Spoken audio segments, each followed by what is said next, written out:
नुबिनी सुपना अखोई general strike तौरनी है कोई मैम लाथोक्सरी जनरल स्ट्राइक से नुमित मिडनाइट है पुंग नोंयाई मथंग लापदगिना मथंगी तांगदो अदुदगिना लाइब तांग 18 की मिडनाइट फावबदा लोसल फावबदा नुमिनी जनरल स्ट्राइक कोई कौजबनी असी कौजरिबा जनरल स्ट्राइक से मियाम वाहनगेनी कौबनते मणिपुर मियाम की पेंदबगी खोलोंग मयाम सुना अखोदे प्रेशर पिंगलबदगी उदबा खंगदबा लेरिबा मयाम सिंसे मसिदे खंगने नबगिदमता लेंगाकता अचौब पिबा चैथेंग मनी मसिदे करिगुम्बा लेंगाकसिना अमुखना मसि फावबदा करिगुम्बदा कैम तासिनदाबा उसिनदाबा थोलक तारगदी मसिदे हेना साथीबा वायलेंट यावबा मयाम चक्सलकनी हाइबगी वाफमदु मियाम थमजरी अदुगा सिचुएशन असिदा कोई हाना ऑलरेडी कोई बॉयकॉट तौरे हाइना लाथोकिबने सेंसस बॉयकॉट तौरे हाइना अदुगी मतुंगदा संसलक खोंजन मयाम की मनुंगदा हुजुक लेरिबा सरकार की गवर्नमेंट की लेरिबा मोगी मिशनरी मयाम सिजिनरगा तोंगान तोंगान मफमसिंगदा लोना लोना खोगी सेंसस तौरन बखोनबो मतमदा एनोमेटर अमदि कनोसिंगबो सुपरवाइजरिंगबो ट्रेनिंग तोबगी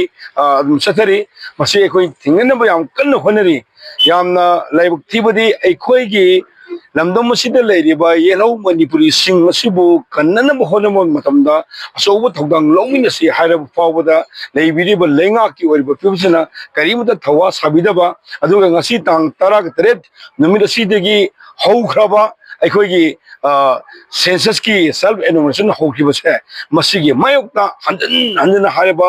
फावबद याद्रबनिना अखोइ ngasi तिनबिरिबा अखोइ तोंगान तोंगान माइकै क्यादगी लाकपिरिबा कम्युनिटी मयाम की लीडरसिंग अदुगा campaign for just and fair delimitation दा याव चटमिनरिबा टास्क फोर्स की माइकै क्यागी लीडरसिंग मयाम सिंगना कुपना हंजन हंजन अखोइ खनरबा मतुंगदा लेरिबा फिबम मसिदा ताना ताना ताद्रबा उनो उनो उद्रबा लेंगाक्सिगी मफमदा हौजिक अखोइ नुबिनी सुपना अखोइ जनरल स्ट्राइक तौरनी है कोई मैम लाथोक्सरी जनरल स्ट्राइक से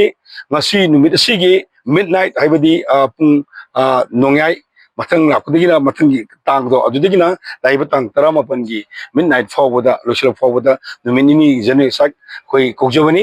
असी कौजरिबा जनरल स्ट्राइक से मियाम वाहनगेनी कौबनते मणिपुर मियाम की पेंदबगी खोलोंग मयाम सुना अखोदे प्रेशर पिंगलबदगी उदबा खंगदबा लेरिबा मयाम सिंसे मसिदे खंगने नबगिदमता लेंगाकता अचौब पिबा चैथेंग मनी मसिदे करिगुम्बा लेंगाकसिना अमुखना मसि फावबदा करिगुम्बदा कैम तासिनदाबा उसिनदाबा थोलक तारगदी मसिदे हेना साथीबा वायलेंट यावबा मयाम चक्सलकनी हाइबगी वाफमदु मियाम थमजरी अदुगा मसि अखोई मसि तिनमिनरिबा अखोई लाथोकमिनरिबा मयाम कैकुनुसी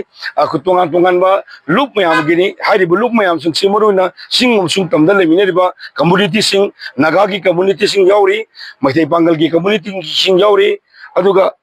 मरम मसि लेबना लेबिरिबा कम्युनिटी मयाम की अदुगा खुंदामिनरिबा मयाम पुनमंगा अमतोगनसु संसिलब खोंजन अमा ओइबनिना हयें खोंजन संसिलिंगेगी मरकसिदा करिगरुम्बा अखोगी लाइनिंग लाइसोंगो मरि लेनबा अना लाइगा मरि लेनबा एसेंशियल ओइबा कनोजगा मरि लेनबा पोतदी अखोई स्ट्राइक संसिन बिरिबा कांगबुसिंग मदुनि कचिन येंबिनेनबा वाफम अमा थमजरी ख्वाइदि हेना हाइजनिंगबदी सिगी मरकसिदा करिगुम्बा सरकार की कर्मचारी हाई हाइदना सिगी सेंसस तौरन होनमदमदा ख्वाइदि साव थौदां लौगद्रिबा ट्रेनिंग तौरक तारगदी लेबिरिबा माइकै माइकैगी अखंग खंग कांगबुसिंगदुना मदुबु तिंगनबो होनमदमदा उपाय सिजनबि वाइबा वफम सिमसु मियामगी मफमदा थमजरी।